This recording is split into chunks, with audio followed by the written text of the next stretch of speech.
네. 하나님은 우리에게 미래와 희망을 주신다.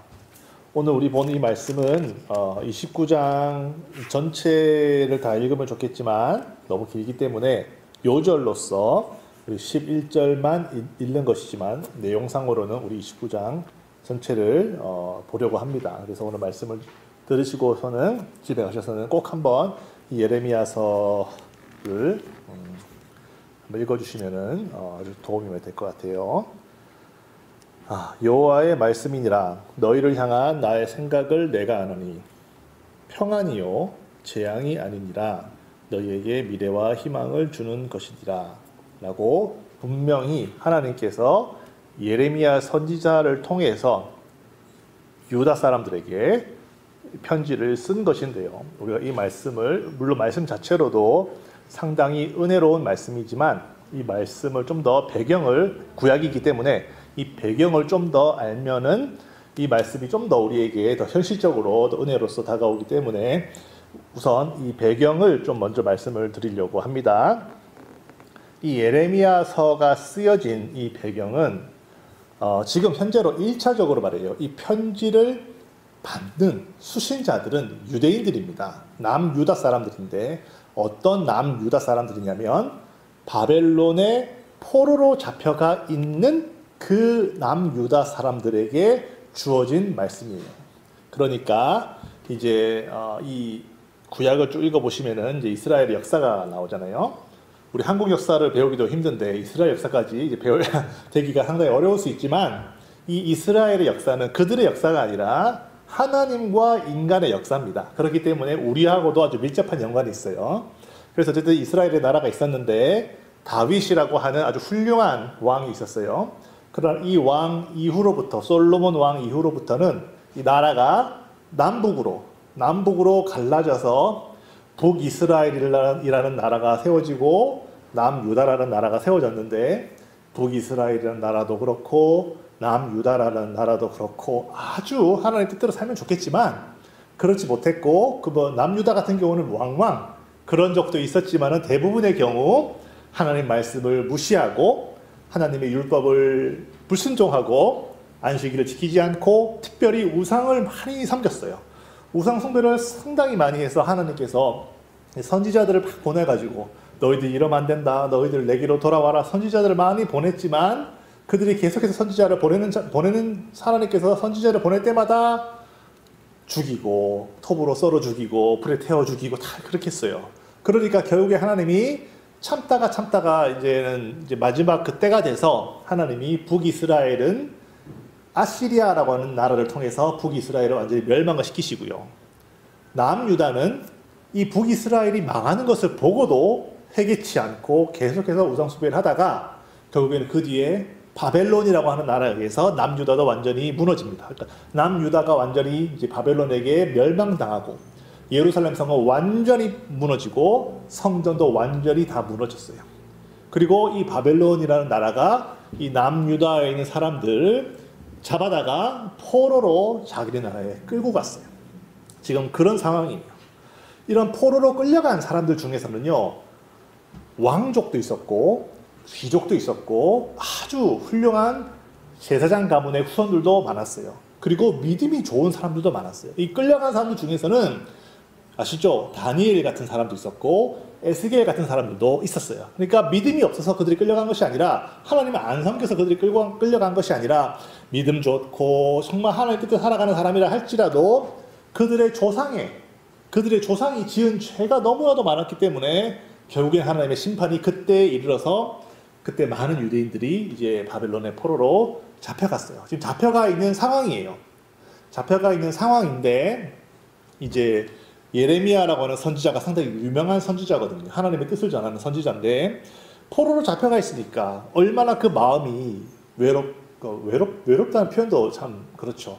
너무나도 고통 가운데 있고 너무나도 괴롭고 너무나도 낙심 가운데 있고 정말 큰 절망 가운데 지금 포로로 잡혀 있는 거예요. 노예 신분이니까 언제 죽을지 모르는 두려움과 정말 어떻게 될지도 모르는 이런 앞날에 대한 불안감과 또 저들의 신분이 왕족, 귀족, 유력한 가문의 사람들이었기 때문에 갑자기 그렇게 있다가 노예가 되었으니까 정말 그들의 현실조차도 지금 받아들이기 힘들 정도로 어렵고 괴로운 상황에 있는 거예요. 이들이 지금.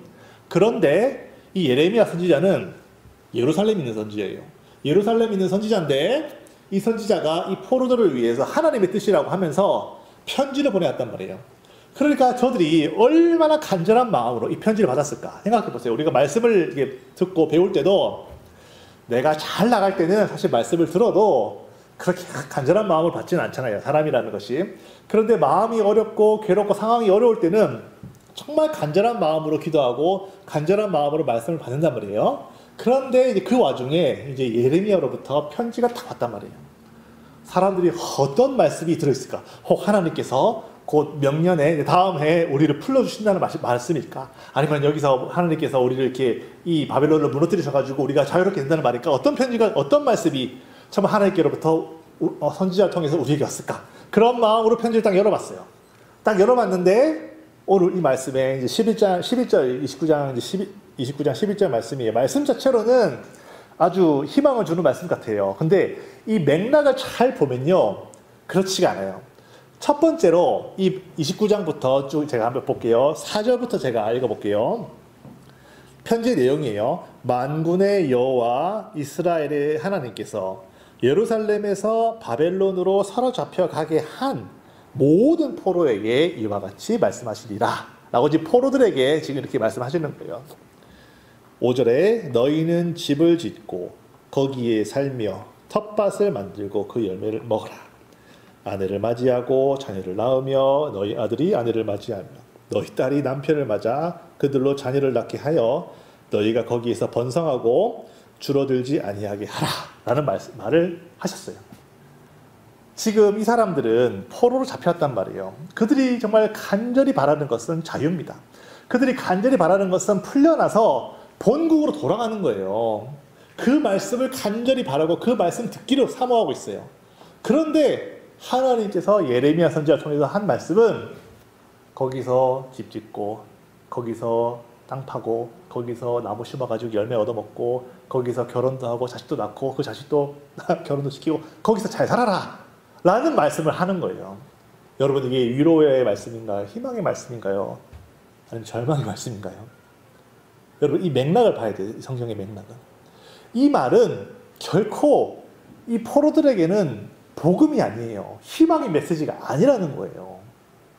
거기서 돌아올 생각하지 말고 거기서 땅 파먹고 거기서 열매 만들고 거기서 자식 낳고 그 자식도 결혼시키고 거기서 잘 살아라 라고 하나님께서 그렇게 말을 하고 있는 거예요. 여러분 얼마나 이 글을 읽는데 마음이 무너졌겠어. 다시는 우리는 예루살렘으로 돌아갈 수가 없겠네 라는 생각을 할 수도 있겠죠. 왜 그러냐면요. 이 편지를 받기 전에 거짓 선지자가 그런 말을 했어요. 거짓 선지자 하나냐라고 하는 거짓 선지자가 있었는데 이 거짓 선지자가 왜 거짓 선지자냐면 이 거짓 선지자는 사람들이 무엇을 듣고자 하는지를 사람의 심리를 꿰뚫어서 그 듣고 싶어하는 말을 전하는 그런 사람이에요. 즉 하나님의 말씀을 받아서 그 말씀이 저들에게는 어려울 수 있고 저들에게는 정말 받아들이기 소화하기 힘든 말이라 하더라도 가감없이 전하는 것이 하나님의 사람입니다.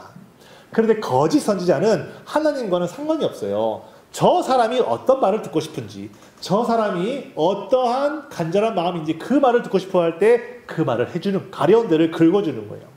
이 거짓 선지자 하나냐는 28장에 보시면은 하나님께서 너희를 2년 안에 바벨론을 느부갓네살을 무너뜨리고 바벨론을 무너뜨리고 너희들을 예루살렘으로 다시 돌려보낼 것이다 라는 식의 말도 안 되는 예언을 그렇게 했던 거예요. 그런데 생각을 해보세요. 액면만 놓고 보면은 이스라엘 사람들, 포로로 끌려간 사람들 중에서는 아주 유력한 사람들이 있고 믿음 좋은 사람들이 있고 유명한 제사장들의 후손들도 있어요. 저들의 믿음은 나쁘지 않아요. 저들의 믿음은 좋아요. 그런데 하나님께서 택하여 세우신 이 이스라엘 백성이 그 나라가 멸망하고 그 성전이 무너지는 것이 과연 하나님의 뜻이겠냐라는 거예요. 그러니까 지금 잠깐 내가 바빌론으로 포로로 운이 없어서 혹은 어쩔 수 없어서 그 나라가 너무 강해가지고 내가 잠시 잠깐 끌려올 수 있지만 하나님은 너희를 버리지 않으셨어. 하나님은 너희를 사랑하셔. 하나님은 정말 너가 귀하기 때문에 잠시도 지치지 않고 너희의 믿음을 봐서 지금 당장 힘들겠지만 적어도 2년 안에는 너희를 이렇게 끌어다가 예루살렘으로 돌려보내실 거야. 그 하나님 우리 하나님이셔. 라고 말한다면 여러분, 이 사람의 이 말이 우리 가슴을 울리고 우리 가슴에 정말로 이렇게 감동이 오고 이 사람이 정말 참 선지자라고 얘기를 하지. 예레미야 같은 선지자 와가지고 너희는 돌아올 생각하지 말고 거기서 땅 파고 거기서 해가 과수원 짓고 거기서 자녀 낳고 자녀들 또 결혼시키고 거기서 잘 살아 라고 얘기하는 것이 누가 더 겉으로 보기에 하나님의 뜻처럼 보이냐는 거예요. 그러나 사람들의 귀가 가려워서 자기가 듣고 싶은 대로 말을 해주고 자기가 원하는 대로 말을 해주고 자기가 정말로 바라고 꿈꾸는 대로 자기 육체의 소원대로만 그렇게 이게 하나님의 뜻인 마냥 크게 얘기해주는 그런 사람의 말을 들었다가는 안 되는 것이겠지요. 28장에 그 하나냐라는 선지자가 바로 그런 선지자였다는 거예요.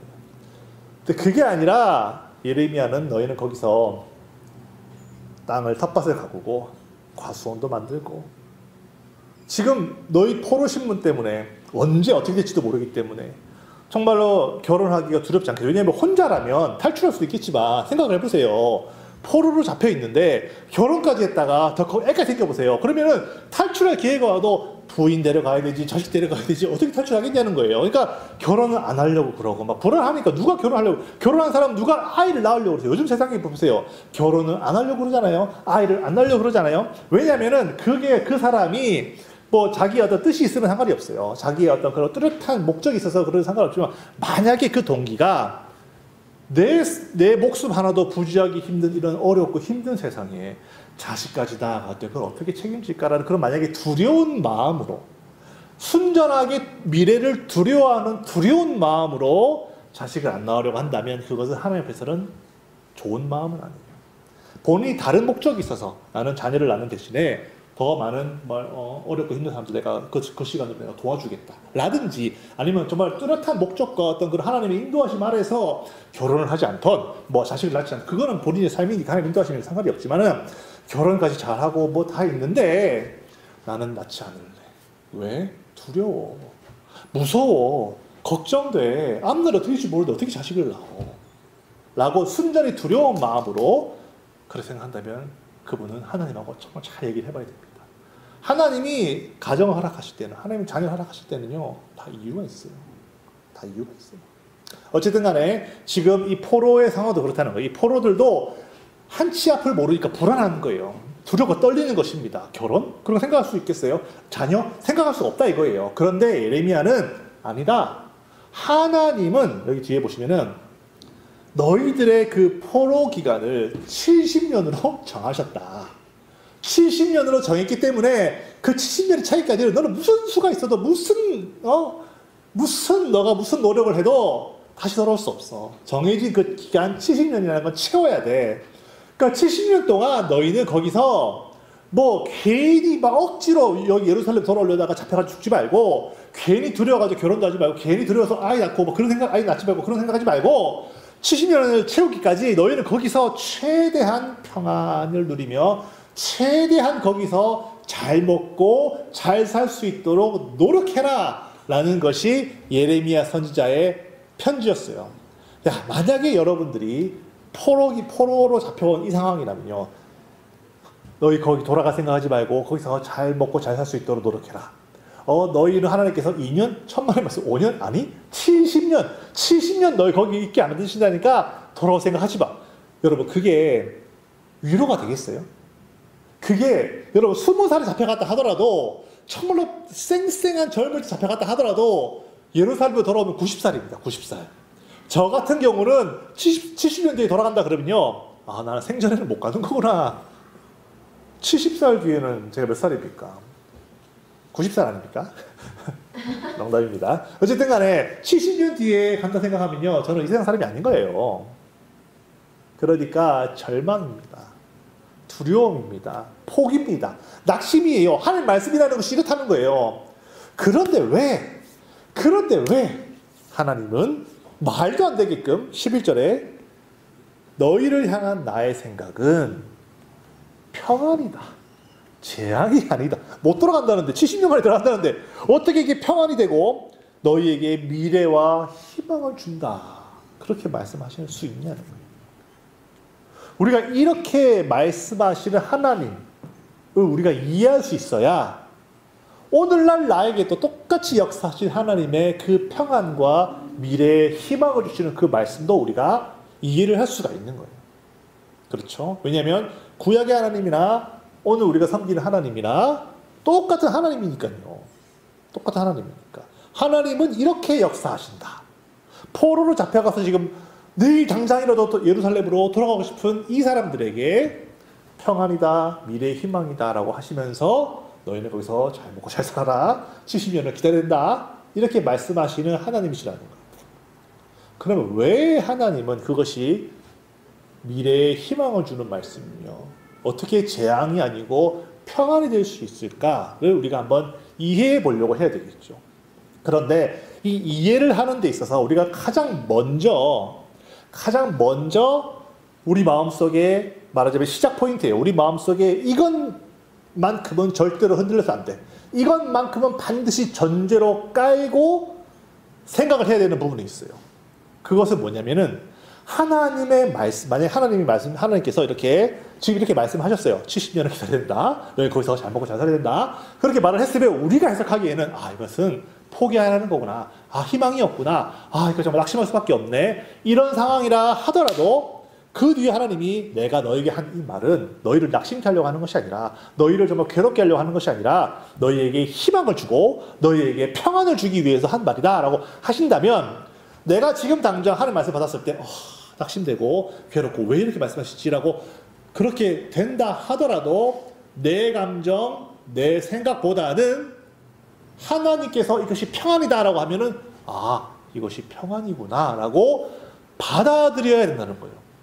이게 특별히 무슨 논리적인 흐름이나 이해를 요구하는 것이 아니라 여기서부터 사실은 출발을 해야 되는 거예요. 우리는 여기서부터 출발하기까지가 왜 이것이 평안이지? 왜 이것이 희망이지? 말도 안 되는데 왜 이것이 평안이고 왜 이것이 희망인지라고 따져묻기 시작하지만, 사실은 이렇게 따져묻는 사람들은 사실은 출발부터가 잘못된 거예요.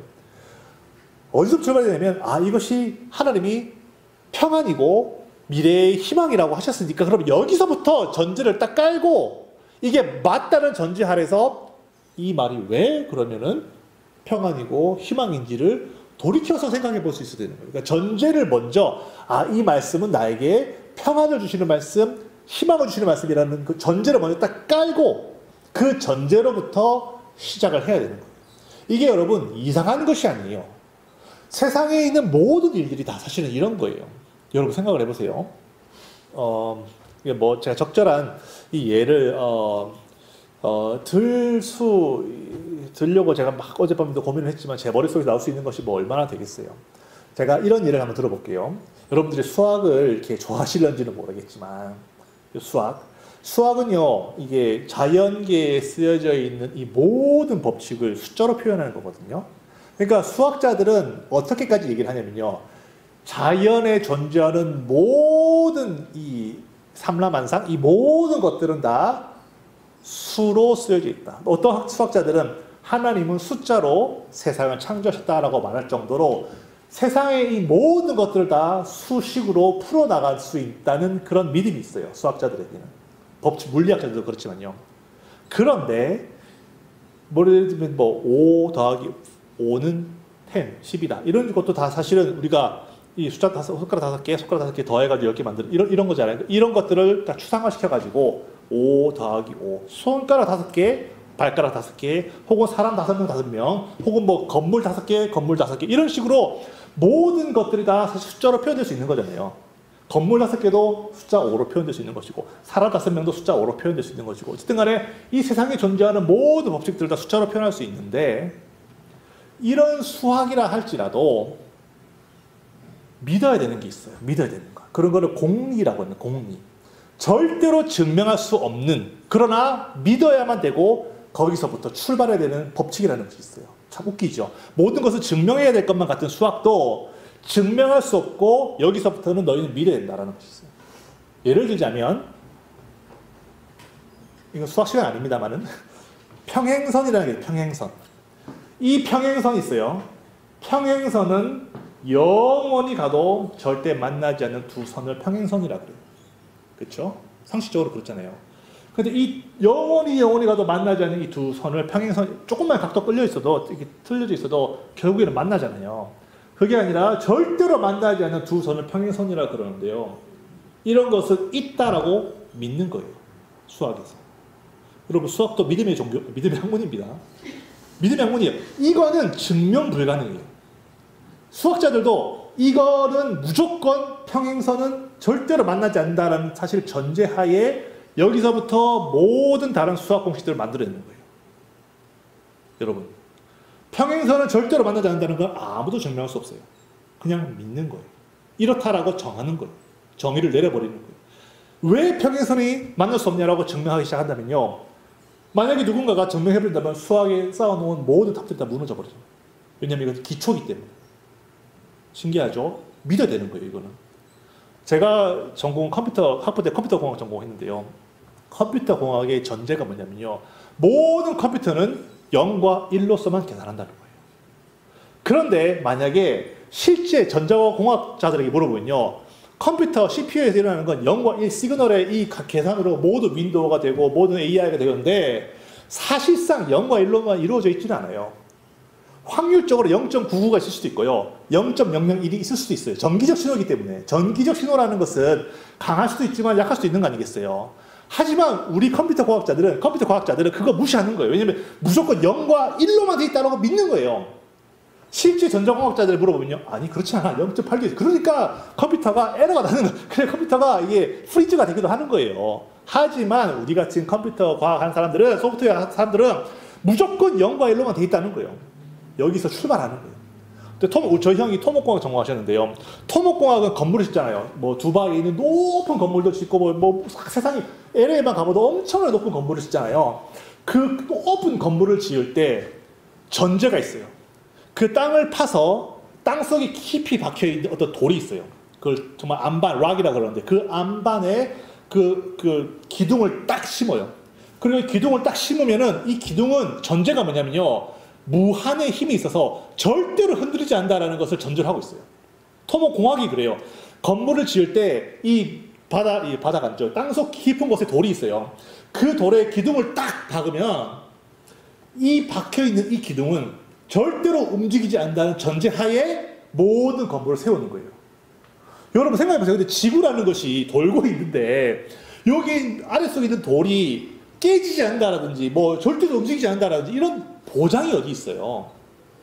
보장 없습니다만은 인류 역사 7,000년 동안 한 번도 그런 게 없었기 때문에 무조건 그냥 여기 기둥을 박기만 하면 여기서부터 무한대의 힘이 있기 때문에 절대로 이 건물을 지어도 이게 여기만 흔들리지 않으면 무너지지 않는다라는 그런 전제가 깔려 있는 거예요.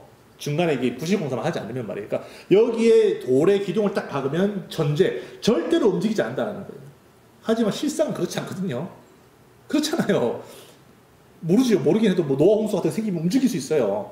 하지만 그런 일은 노아 이후로는 없었기 때문에 무한대의 힘으로 받치고 있다는 그 전제를 깔고 거기서부터 모든 건물을 다 지어가는 거예요. 지금 여러분 눈앞에 보이는 그 모든 건물들이 다 그 전제로 세워진 거예요. 그 전제가 있기 때문에 건물을 짓고요. 그 전제가 있기 때문에 수학의 모든 공식들이 나오고 그 전제가 있기 때문에 컴퓨터 과학의 모든 AI가 나오고 모든 윈도우가 나오고 모든 컴퓨터가 나오는 거예요. 전제라는 것이 있기 때문에 그 전제를 무시하면 아무것도 만들 수가 없는 거예요. 그런 것처럼 예수를 믿는 우리에게도 예수가 하나님의 아들이다. 하나님이 실제하신다. 천국과 지옥이 있다라는 사실은 증명 불가는 그냥 믿는 거예요. 성경에 나와 있으니까.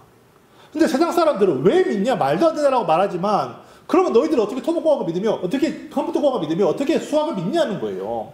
전제를 깔고 그 전제를 시작하는 건 세상의 모든 학문들이 다 그러한데 왜 유독 하나님을 믿는 우리들에게만 하나님이 실제로 하신다.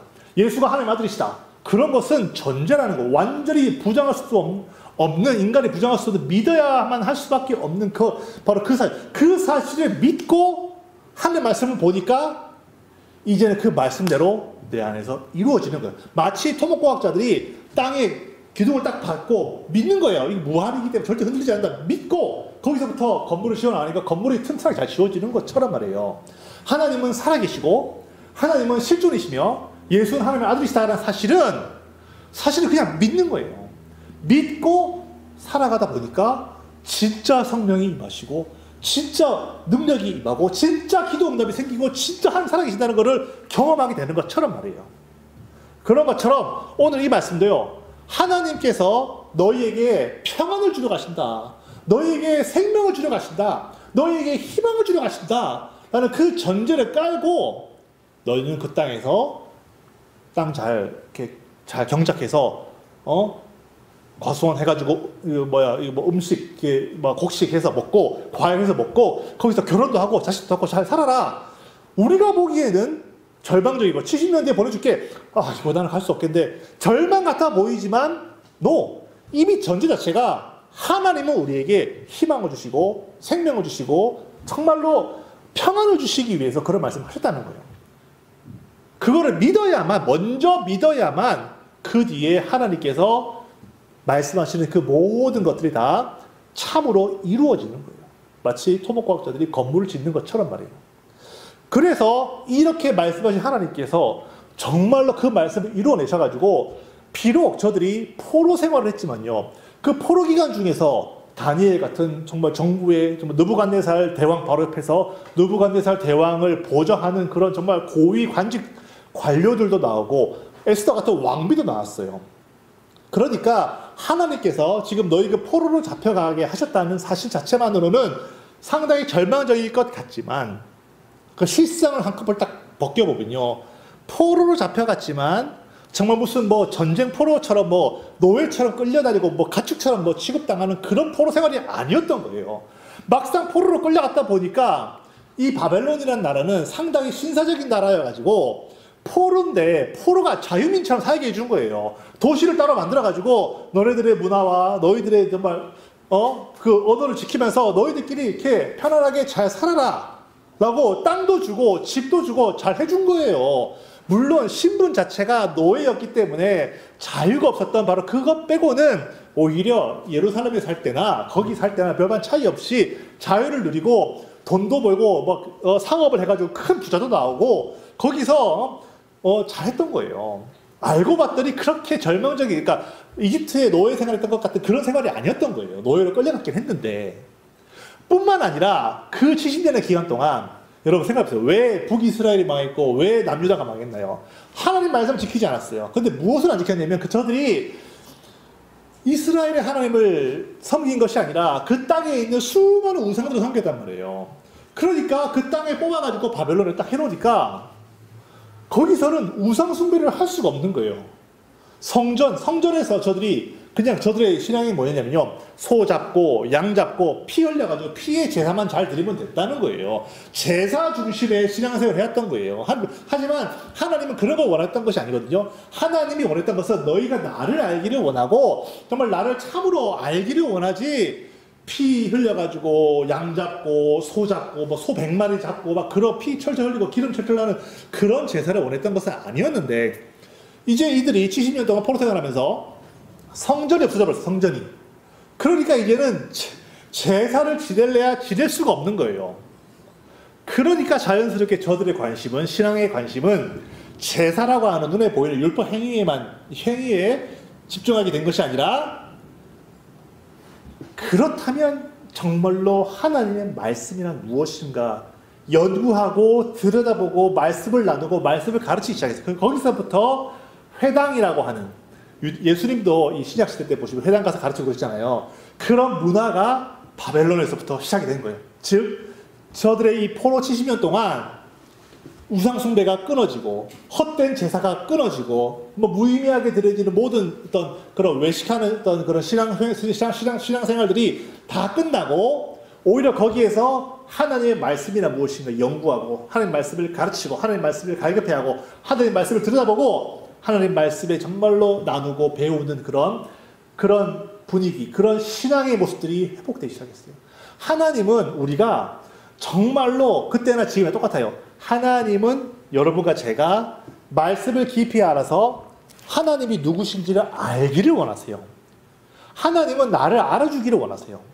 내가 이거 해라 저거 해라 해서 그거를 잘 순종하는 사람을 원하시는 것이 아니라 하나님은 이런 분이시구나. 하나님은 이럴 때 이렇게 역사하시는구나. 하나님 이럴 때 나를 이렇게 위로하시는구나. 하나님은 정말 이런 절망 가운데서도 사람들을 세우시는구나. 그렇게 하나님이 이런 분이시구나를 알기를 원하시는데 그 하나님을 알자. 하나님을 알고자 하는 그 마음이 바로 이 바벨론에서부터 시작되기 시작해서 이제 신약 때까지 이제 지속되는 거예요. 그 포로 70년 없었다면 저들은 계속 양 잡고 소 죽이고 쓸데없이 말이에요. 소 죽이고 양 죽이고 하면서 하나님을 알지도 못하면서 제사 지냈다고 나는 좋은 신앙인이야 라고 그냥 스스로 그렇게 생각하는 그런 삶을 계속 살았겠죠. 그게 아니라 이 70년의 이 기간 동안 하나님이 저들을 그렇게 체질을 바꾸어 놓으셔서 그렇게 해서 다시 예루살렘으로 돌려보내셨을 때 저들은 더 온전한 하나님의 사람으로 하나님의 백성들로 거듭날 수가 있었던 거예요. 그러니까 오늘 이 말씀 어디 갔어? 너희를 향한 나의 생각은 너희들이 벌을 받아서 지금 여기 있는 것이 아니라는 거예요. 너희가 저주를 받아서 여기 있는 것이 아니라는 거예요. 너희가 만약에 여기 뒤에 보시면 12절 제가 해보세요. 너희가 내게 부르짖으며 내게 와서 기도하면 내가 너희들의 기도를 들을 것이다. 왜냐하면 지금 내가 너희를 이 바벨론으로 보낸 것은 너희를 징계하거나 너희를 벌을 주거나 너희를 저주를 하기 위해서가 아니라 새로운 너희들로 더 은혜를 받고 더 복을 소유할 수 있는 그 그릇으로 내가 만들어주기 위해서 보낸 곳이니까 벌이 아니라 내가 너를 사랑하고 나는 너를 위하고 나는 너를 정말로 잘 되길 바라기 때문에 이곳으로 잠시 잠깐 보낸 거야. 그렇기 때문에 너희가 여기에서 나를 찾고 기도하면 당연히 내가 만나지. 당연히 내가 너를 도와주지. 당연히 내가 너를 지켜주지. 기도하면 만날 것이고 부르짖어 기도하면 내가 너를 도와줄 것이야. 라고 하나님 그렇게 약속하신다는 거예요. 왜? 하나님은 그때도 이스라엘 백성들을 사랑하시고 지금도 우리를 사랑하시기 때문이라는 거예요. 그래서 여러분과 저는 하나님이 우리에게 하시는 이 모든 말씀을 들을 때 비록 우리 인간의 입장에서는 하나님 왜 나에게 이렇게 말씀하시지? 하나님 왜 나에게 이렇게 하시지? 하나님 왜 이렇게 질질 끌고 왜 기도응답 안 하시고 왜 정말 하나님께서 나의 좀 어려운 길을 허락하시지? 라고 하나님의 하시는 일을 볼 때 우리가 절대로 의심하지 말아야 될 것은 하나님은 사랑이시기 때문에 우리에게 평안을 주시기를 원하고 우리가 정말 복 받을 만한 그릇이 되기를 원하고 우리가 정말 더 미래에는 더 온전한 믿음과 더 온전한 삶을 살기를 원하신다는 바로 그 사실을 의심치 말고 그 사실로부터 모든 상황을 시작을 해야 된다는 거예요. 사랑하는 우리 사랑하는 우리 HMCLA 성도 여러분, 우리 하나님은 정말로 여러분과 저를 사랑하세요. 예수를 주셨기 때문에 이미 예수 안에 있는 우리는 아들의 생명으로 살았는데 아들을 사랑하는 그 사랑으로 여러분과 저를 사랑하지 않겠냐는 거예요. 우리는 그 사실을 마치 이 건물이 저 지하에 있는 돌에 그 기둥을 탁 박으면 절대로 흔들리지 않는다고 전제하는 것처럼 아니 세상에 있는 학자들도 세상에 있는 그 엔지니어들도 그렇게 믿고 건물을 지어 올리는데 여러분과 저는 왜 하나님의 그 사랑의 뿌리를 딱 내리고 흔들리지 않기만 한다면 세상에 지어지는 그 건물보다 또 훨씬 더 멋지고 화려한 믿음의 건물을 충분히 세워 올릴 수 있는 바로 그런 사람들이라는 거예요. 믿기만 하면 때로는 하나님이 나를 바벨론 포로 같은 어렵고 힘든 상황으로 인도하실 수도 있어요. 불 가운데로 물 가운데로 인도하실 때도 있어요. 잘 나가다가 길이 막힐 때도 있고 뭔가 잘 안 나가는 거고 뭔가 잘 안 풀릴 때도 있어요. 때로는 그 시간이, 때로는 그 기간이, 때로는 그런 상황 자체가 필요할 수 있어요. 그러나 모든 상황 가운데서 절대로 우리가 흔들리지 말아야 될 것은 전제. 하나님은 나를 사랑하신다는 거예요. 이미 예수를 주셔서 이미 그 사랑을 증명하셨기 때문에 그 사실만 내가 믿는다면 반드시 하나님께서 그 믿음으로부터 역사하셔서 하나씩 하나씩 여러분과 저의 삶을 더 풍요롭고 더 더 아름답게 가꾸어 나가신다는 것을 믿으시기를 예수의 이름으로 축원합니다. 정말로 우리 하나님은 여러분과 저를 사랑하십니다. 그 사랑을 절대로 의심치 말고, 의심하는 모든 상황이 온다면 그 믿음이 약한 것을 불쌍하게 여겨달라고 기도해야 돼요. 그리고 하나님께 부르짖어 기도하면 반드시 하나님이 우리의 어려움과 괴로움을 분명히 들으시고 가장 좋은 것으로 여러분에게 응답하실 것입니다. 그 하나님을 믿고 또 한 주간 또 승리하며 살아가는 우리 모두가 되기를 예수 이름으로 축원합니다.